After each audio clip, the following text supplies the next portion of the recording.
Hey guys, Cupid here. Welcome back to another Raid Shadow Legends video with a balancing patch today. Well, it's not today, but we got the news about the balancing that is coming to 6 legendary champions that you might have seen before and thought, okay, they are a little bit underwhelming in some of their skills. We'll get this started right away with Lord Chazar, one of the 6.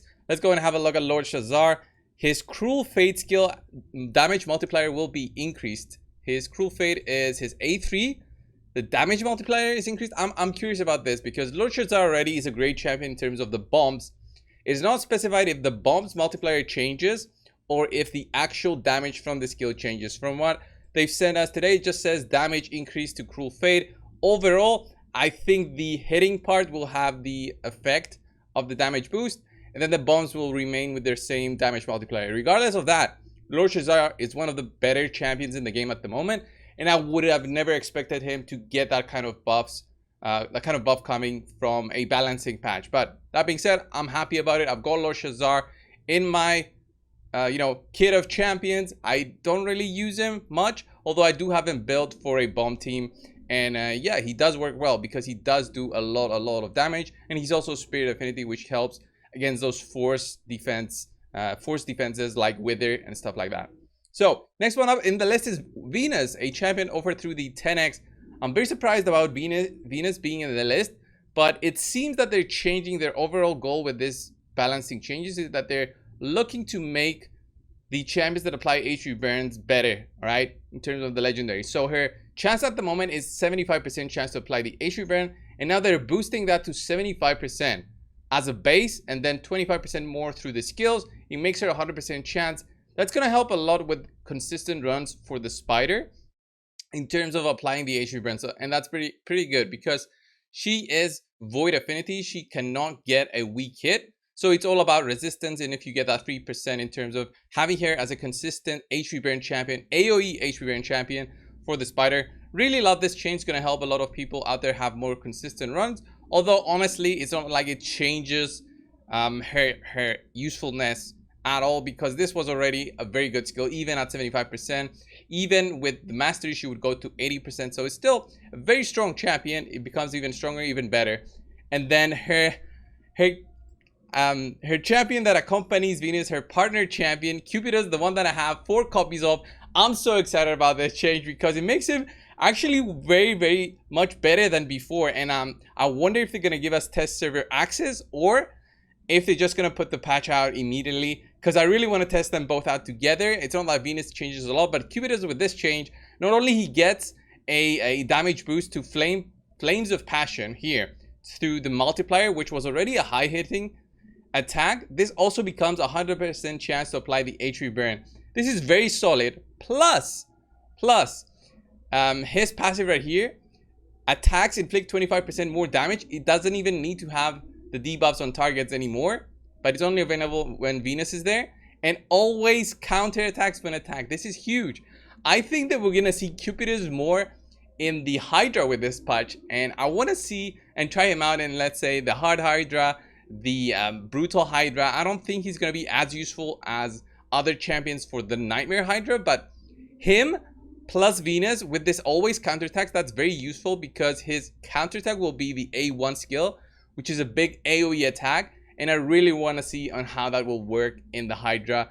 And this is the biggest buff, by the way, through this, and the last one will be very surprising for you guys. But let's carry on with the list. Next one is Lugan the Steadfast, one champion that I don't have yet. I believe Lugan the Steadfast is right here, and the skill that it changes, Bodyguard and Marker of Silence, is changed. So Bodyguard now, the cooldown decreased from 5 turns to 4 turns and 3 when fully booked. So look at this.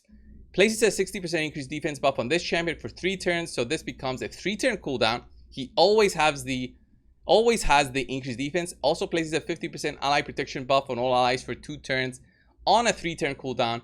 Very solid. It makes him a very good champion, I would say, to have as a support for the clan boss or overall for progression. It's what I see there with this kind of buff. It's a very solid buff, I would say. Plus, Mark of Silence damage will be based on HP instead of attack. So this one, yeah, it makes no sense on an HP based champion to have skills that do not base your boost of damage to your actual HP. So I wonder on how good this multiplier is for Lugan the Steadfast. Even so, on how much better he's going to be now with the HP based skills plus the A2 there, on how we're going to see him fit in any of the teams. Honestly, he's not going to be that useful because he doesn't apply anything in terms of a debuff, so no decreased attack. So other ally protection champions such as what's his name, Toragi the Frog, who also applies a decreased attack plus poisons plus ally protect, is a way better option in terms of what you have available. And Toragi is not even a legendary, so it's just comparing two of the same kind of skills in champions that are available in the game. So Toragi and Epic, way better than a legendary, unfortunately, in terms of that role, if you want to put them two together. So next one is Constantine the Dayborn. All right, I've got two of them. So Constantine the Dayborn, the passive changes now. So it says enemies from the Undead Horde, Demon Spawn, and Nitrev killed by this champion cannot be revived, only available when Vlad's on the same team. So now what changes is all enemies killed by this champion cannot be revived if Vlad's on the same team. I like it, but it has to be them two together.